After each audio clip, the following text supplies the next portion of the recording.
সর্বকালের সেরা ক্রীড়াবিদ খ্যাত বক্সিং কিংবদন্তি মোহাম্মদ আলীর যে কয়টি লড়াই বিখ্যাত হয়ে আছে তার মধ্যে অন্যতম র্যাম্বল ইন দ্য জাঙ্গল। সেই বিখ্যাত লড়াইয়ে মোহাম্মদ আলীর প্রতিপক্ষ ছিলেন আরেক কিংবদন্তি বক্সার জর্জ ফোরম্যান। অবশেষে না ফেরার দেশে চলে গেলেন এই কিংবদন্তি ক্রীড়াবিদ। মৃত্যুকালে তার বয়স হয়েছিল ৭৬ বছর। দুবারের হেভিওয়েট চ্যাম্পিয়ন শুক্রবার নিজের বাড়িতে শেষ নিঃশ্বাস ত্যাগ করেন। তার পরিবারের পক্ষ থেকে এই খবর জানানো হয়েছে।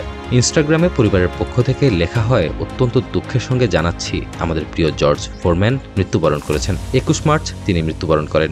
সে সময় পরিবার তার পাশেই ছিল। উনি যেমন একজন ভালো স্বামী তেমনি একজন ভালো বাবাও ছিলেন। ১৯৭৪ সালে র্যাম্বল ইন দ্য জাঙ্গল লড়াইয়ে ফোরম্যান হেরে যান আলীর কাছে। বিশ্ব চ্যাম্পিয়নের খেতাব হাতছাড়া হয়। কিন্তু প্রায় ২ দশক পর বিগ জর্জ হারিয়ে দেন মাইকেল মুরারকে, খেতাব পুনরুদ্ধার করেন। ৪৫ বছর বয়সে বিশ্ব হেভিওয়েট জয় করার পর সবচেয়ে বেশি বয়সী চ্যাম্পিয়ন হিসেবে রেকর্ড গড়েছিলেন তিনি।